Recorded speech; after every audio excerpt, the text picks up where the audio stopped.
মা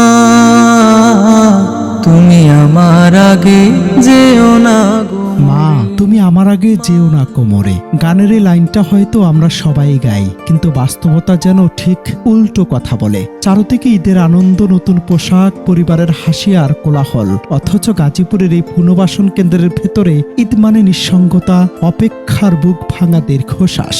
বারান্দায় বসে থাকা শতাধিক বাবা মায়ের চোখে আজও একটাই প্রশ্ন, সন্তান কি একবারও দেখতে আসবে না? যাদের হাত ধরে হাঁটতে শিখেছিল সন্তান, যাদের কাঁধে ভর করেই গড়ে উঠেছিল সুখের জীবন, সে মানুষগুলো শেষ বয়সের ঠিকানা আজ বৃদ্ধাশ্রমের নির্জন কক্ষ।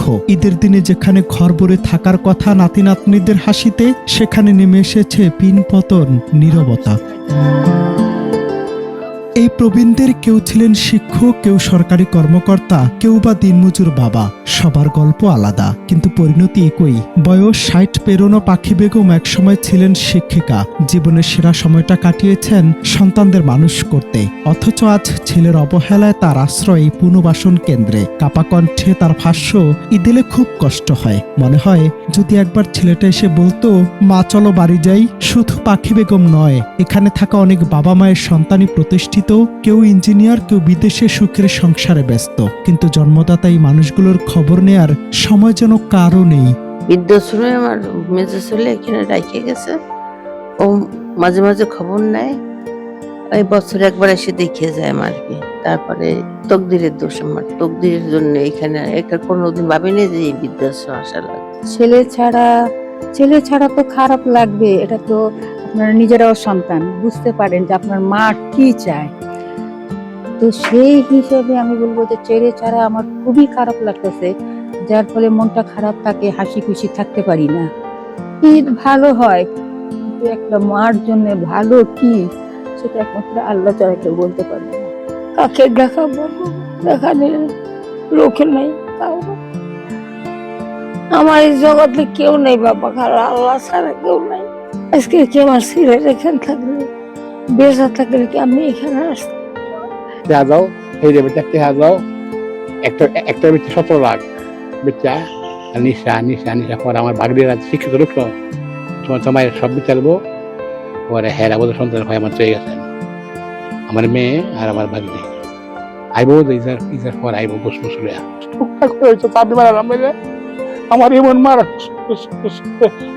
মারানোর মধ্যে আল্লাহ আমার মাথা খেয়ে নেই মরবাম, এমন কোন সরকার নাই যে এই রিসার্চ ধরিয়া চালান দিয়েছ। আমার পরিবার বাড়িতে আছে, হ্যাঁ লেখাপড়া জানে, মানুষ পড়ার জানে, প্লাবান পড়ায়, পরে জামাই আমার কাছে কোনো জিজ্ঞাসা নেই, এই বাড়ি মাতাবরি করে ওর শাশুড়ি রাগ করে করলাম যে তোমার সুখে থাকা, আমি চলে যাই। তখন আমি এই যে এখানে আছি, এই জায়গায় ভালোই লাগে, এখন কি করবো।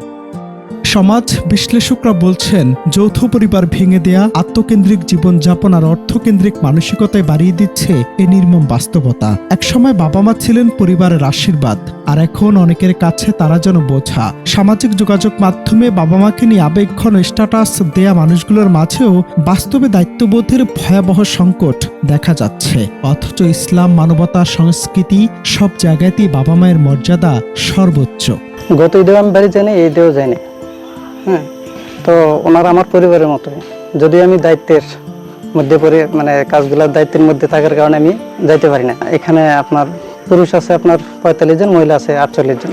এখন ওনাদের জন্য আমরা সাপোর্ট অনুযায়ী যতটুকু দেওয়া সেটুকু করি। সকালের সময় দেওয়া হয়, আর 10টার দিকে আপনার খিচুড়ি দেওয়া হয়, আর দুপুরের দিকে ওনাদের জন্য কুরবানির ব্যবস্থা আছে, কুরবানি দেওয়া হয়। যারা গরুর মাংস খায় না তাদের জন্য মুরগির ব্যবস্থা আছে। এভাবেই আমার দিনগুলো কেটে যায়। আমরা যতটুকু পারি দিই, কিন্তু পরিবারের যে দুঃখ কষ্ট যেটা, সেটা তো আসলে দেওয়া সম্ভব না। একজন মা তার সন্তানদের জন্য না খেয়ে থেকেছেন, একজন বাবা নিজের স্বপ্ন বিসর্জন দিয়েছেন সন্তানের ভবিষ্যতের জন্য। কিন্তু শেষ বয়সে মানুষগুলোকে যদি একাকী চোখের পানি ফেলতে হয়, তাহলে প্রশ্ন থেকেই যায়, সভ্যতার এই অগ্রগতি আসলে কাদের জন্য? আজ বৃদ্ধাশ্রমের প্রতিটি দীর্ঘশ্বাস যেন আমাদের বিবেককে নাড়া দেয়, কারণ সময়ের চাকা ঘুরে একদিন আমরাও বৃদ্ধ হব। তখন হয়তো আমাদের দিকেও কেউ ফিরে তাকাবে না, যদি আজ আমরা নিজের বাবা মায়ের পাশে না দাঁড়াই। অনন্ত হাসান মাসুদ, বাংলা টিভি।